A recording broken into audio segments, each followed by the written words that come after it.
I have got some information for you.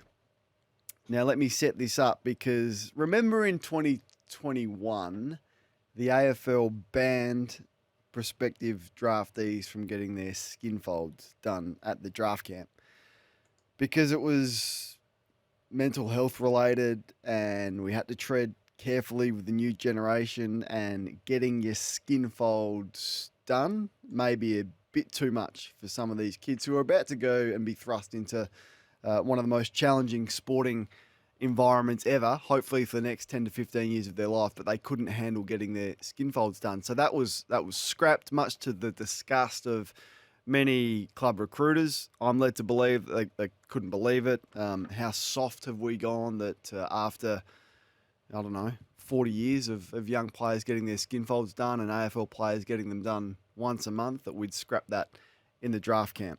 It's gone a step further. I can reveal to you this afternoon on Kane's World that the AFL Bible is out. Now, everyone knows what the AFL Bible is. If you look at our SEN social pages, the brand spanking new copy is ready to go at all good bookstores, good news agencies. If you want any information about a player, that's exactly where you go to. If you want any records in the history of the game, that's where you go to. If you want to look at who's in the Australian Football Hall of Fame, that's where you go to. If you want to look at what a player's height and previously what his weight was, that's where you go to. The AFL Bible, of course. Well, the AFL has stopped including AFL players' weight in the Bible. Can you believe it? I was alerted to this information yesterday because this is just hot off the press. The books have been printed, and if you get your copy of the book and you go and you want to look up what Jordan De Goey weighs, you will no longer be able to find it. The world has gone so soft that I can't believe it. Now, you're a professional athlete. You're not an influencer on social media. Any other sport I can go, and I did it this morning. I wanted to look up what the average weight of an NFL player is. And it tells me that it's 245 pounds or 111 kilos. I can tell you that one of the most famous tight ends at the moment, Travis Kelce, weighs 113 kilos. I can tell you his quarterback, Patrick Mahomes, weighs 102 kilos, which is heavy, a little bit heavier than I thought.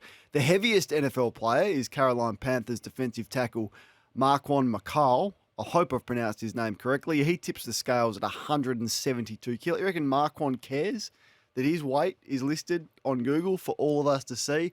Well, no longer, in my role as a commentator, can I go and say, well, Jake Lever is playing on Charlie Curnow. Charlie Curnow has an 8-kilogram advantage. He should take him deep to the goal square, try and get him in one-on-one situations and use the 8-kilogram advantage in one-on-one duels, and Carlton can really use that and exploit that. I can't do that anymore because the AFL have said that we are that soft that we can't include player weights in the Bible. I don't know where this is going to lead to. Are they going to ban us from knowing that Caleb Daniel is 168 centimetres? Like, he could easily be. Caleb Daniel could easily be offended that he's the shortest or one of the shortest AFL players in the game. What about Nick Watson? I mean, there's lots of debate about the new Hawthorn recruit with pick number 5 in the lead up to last year's draft. I mean, he's 17, 18 years of age, and we're all debating whether he's too small to be taken in the top 10 of the draft, or whether Hawthorn should, or anyone should use a really high-end pick on a player that is 170 centimetres. I mean, how would that affect his mental health in his last year of schooling and in the lead up to it didn't seem to bother him. In fact, I've spoken to him about it. He loves it. What is going on? 1300 736 736. Great prizes to give away this morning. Is this the right move for the AFL to ban us and you and supporters and media from knowing what AFL players weigh? Or have we just gone completely soft? I think you know where I sit on this. And what's the next step? Are they going to ban heights? I mean, Mason Cox might be offended that he's tall.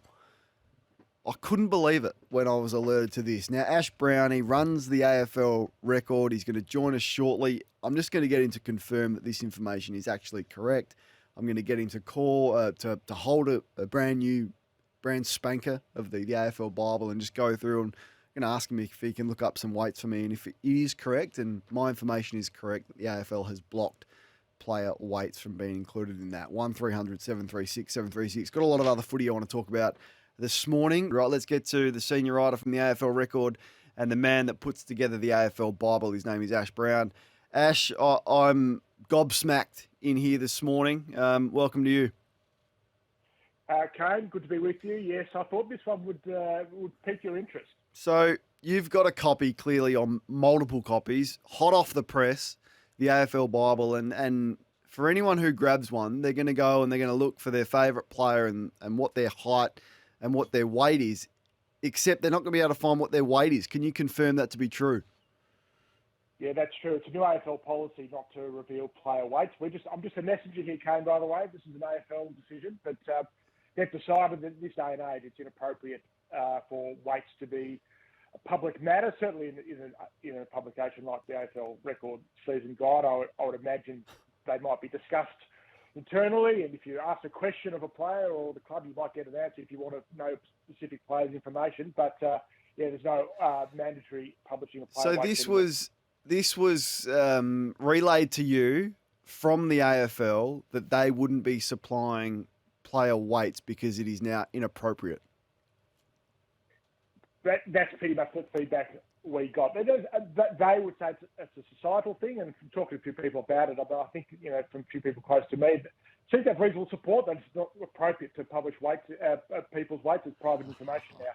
That shouldn't be put in the public. Come on, Ash. Yeah, we're not accountants. We're not nurses. We're not lawyers. We're professional athletes. Where your body is your job. Like, for goodness, for 150 years, this has been published. So what's next is height off limits. I've mentioned Caleb Daniel might be offended that he's a bit smaller than most AFL players. Is that the next step? Why is height okay and weight's not? Well, that's a good question. Well, I think height's more self-evident, but I think weight comes in different forms of weight. And I think, I think certainly with the women's game that would have driven that to a large degree. And I suspect the AFL, as it tries to do these days, mirror the men's and women's competitions exactly the same. So if they're not going to publish the weights for the women's game, which I really do understand, then they've decided to make that a policy across the entire league. I can't believe it. But we'll straighten up. How did it come together, and where can we get ourselves a copy of it? On sale from Monday at newsagents, bookshops, Coles and Woolies for $39.95. Also available through aflrecord.com.au. It's about 1,250 pages. The Bible, the old media guide, great reading, and the first of 33 publications the Record's putting out this year. Beautifully done, Ash. Thanks for your time. Thanks, Kane. Confirmed. The AFL have blocked AFL players from having their weight publicised in the AFL Bible. It is ridiculous. The world has gone mad. I wanted to focus on a couple of the second-year players this year, and it's an interesting year, the second year, because you've had your second pre-season, you've had a full AFL season to get your feet under the table and start to feel a little bit more comfortable and start to work out exactly what it's like and what's required as an AFL player. There's a couple of second-year players who need good years. Now, I'm not saying they need to come in and be world beaters. Of course, no one's expecting that in your second year. But they need to show us that they are made of the right stuff and that they do have a long future, because there's a few clubs that have made heavy investments in a few of the players that I want to talk about. And why is it so important? Well, we saw what Mitch Owens did for the Saints in his second year. He played every game, 26 goals, fourth in the Saints' best and fairest, third in the Rising Star. And I think he's a future captain. Like, I look at this guy, he's one of my favourite players to watch. He just gives everything. He's competitive, he's big. Yeah, he's not perfect. He's a bit rough around the edges, but he plays whatever role the club asks him to do. And if you're a Saints fan, you would be wrapped with what you've got in him. We witnessed the breakout year, and I'm calling it a breakout year, of my man, Jason Horne-Francis. 24 games, 115 clearances, 16 goals, 16 Brownlow votes, 7th in Port's best and fairest, and rated the 3rd best young player in the league by the 18 coaches. Nick Dacos, don't need to say anything more about him. He did it in his first year, he did it in his second, and the guy's a freak, and it's frightening where he will get to. Jai Amiss, I loved what he did in his second year for Freo. He proved to us all that he can be a 10-year key forward for the Dockers. They finally got one after searching for so long to replace Matthew Pavlich. 41 goals, high up in the rising star, accurate set shot for goal, loved it. Finn Callahan, terrific on the wing for the Giants in his second year after only playing 5 games in his first season. Few question marks about the investment that they'd given to him. He was a high draft pick, but can seriously play. He's going to end up being a big-bodied midfielder after he moves from the wing on ball. So which players in 2024 need to show us something? I got a couple. Aaron Cadman. He needs to show us. I'm not saying he needs to do what a miss did, but it's got to be something similar. The Giants traded up to get him. 12 games, but just 6 goals this year. His highest possession count was 7, not enough. So after a second preseason, he needs to show us some improvement, considering also that the Giants, they ignored Sheasel and Wardlaw and Humphrey and Filippo. They were all available, and they look all rock solid, those options, and they went with Cadman. So needs to be a big second year for Aaron Cadman. Jai Clark at the Cats. Now, they haven't been blessed with many top 10 picks recently because of the success that they've had. Now, he was pick 8 in 2022. They said he was the ideal replacement for Joel Selwood. Played just the 1 game before getting injured, had a nasty foot injury. So I just hope that we get to see the raps that they had on him. I mean, they're comparing him to Selwood before he was drafted. So he needs to show us something. And Elijah Sardis from the Bombers. Now, he had an interrupted first year as well. Knee injury in the preseason. Got a good taste of it in the last month of the year, and he looked comfortable.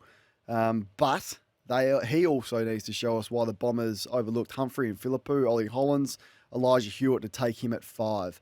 1300 736 736. Is there a second-year player at your club that you just love to see a little bit more? Just, okay, all right, I'm comfortable now. Finn Callahan, we know he's going to be a 250-game player after what he did in his second year. The concerns over Horn Francis are gone now after what we saw. Mitch Owens just came not from nowhere, but we didn't know he was going to be that good, did we?